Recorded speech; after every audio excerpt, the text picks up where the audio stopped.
Okay, in this video I'm going to show you how to make your home internet safer for all your devices for free.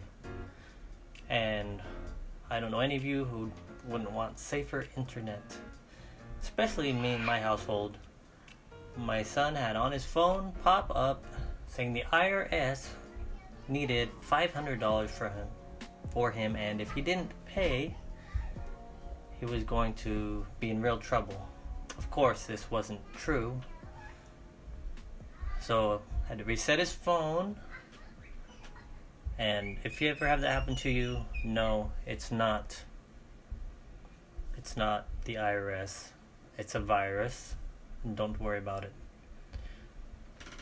So to get started here, we use a service called OpenDNS. Go to your web browser and open up OpenDNS.com. At the bottom is their DNS IP addresses for their servers. We will need those numbers in a little bit. Next, open up your router IP address. Enter that into your web browser.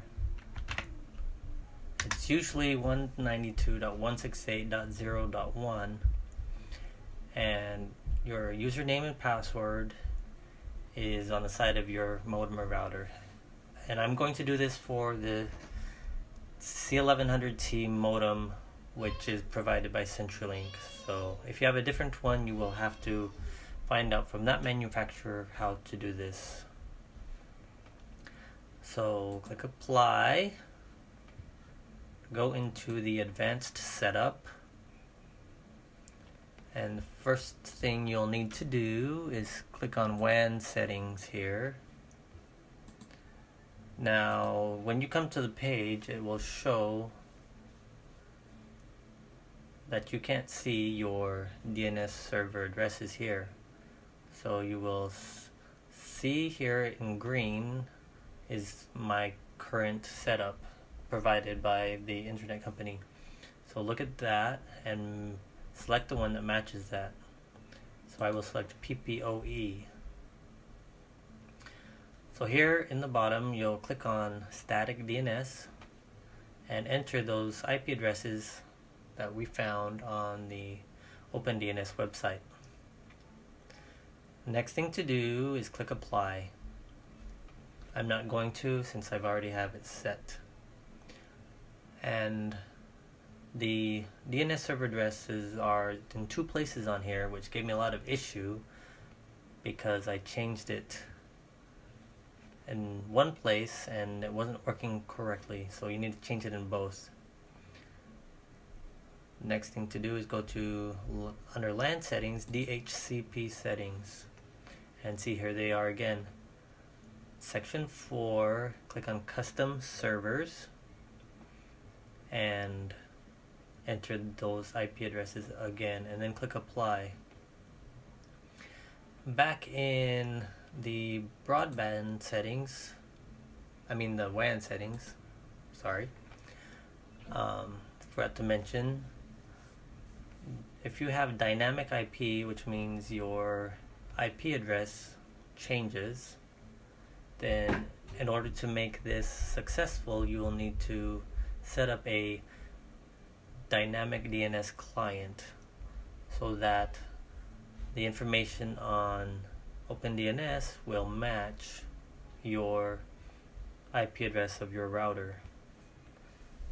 If you have static IP address, then you won't have to worry about it. But I would not change this unless you were told to by your internet service provider. I think it provides another level of security if you leave it as dynamic. So after those changes, we can close this and go back to the OpenDNS website. Next thing you will need to do is create an account. Click on learn more, and you have a few options here. You can choose ones which you pay for a year, or you can just choose the free service, which I have done. You can sign up there, and then you will be able to enter your information, create an account. Okay, so after entering your information and creating an account, you will be brought to this page. So after you're at this page, you'll need to log in. And once you're logged in, they will have sent you a confirmation email. So go to that email and confirm your email address. After you click on the email confirmation, it will bring you to this page. So the next thing you need to do is to add a network. Now click on add this network, since your computer will have the correct IP address for your router. And you can name it whatever you want, home or office. And mine is dynamic, so but yes, it is dynamic. And if yours is dynamic, then you will need to download and install a dynamic DNS client.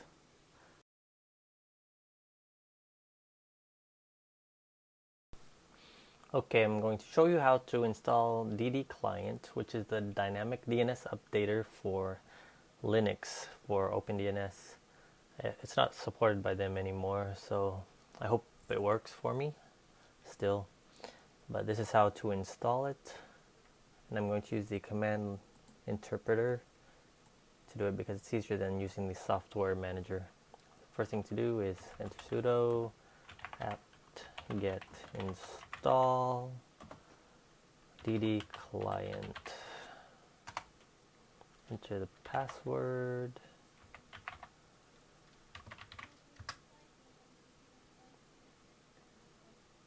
Let it do what it's going to do. Now what we will do is modify the configuration file to open up a editor, which is nano,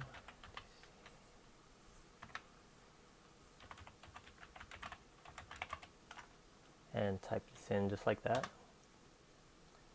And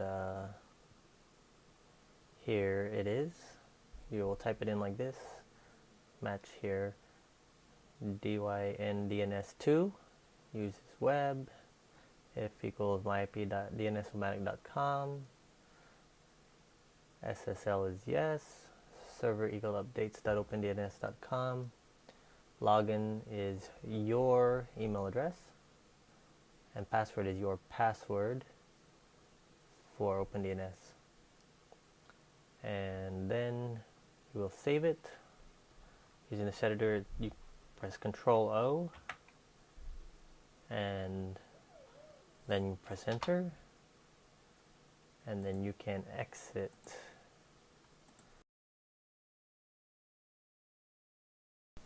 Okay, the last thing to do is to open up your web browser and test if what we have done works. So enter internetbadguys.com, and if website blocking works, you'll get this page that the site is blocked. This isn't a real site, it's a test site for OpenDNS to show whether your website blocking filtering is working correctly. Thank you. If you like my video, please subscribe and like my page.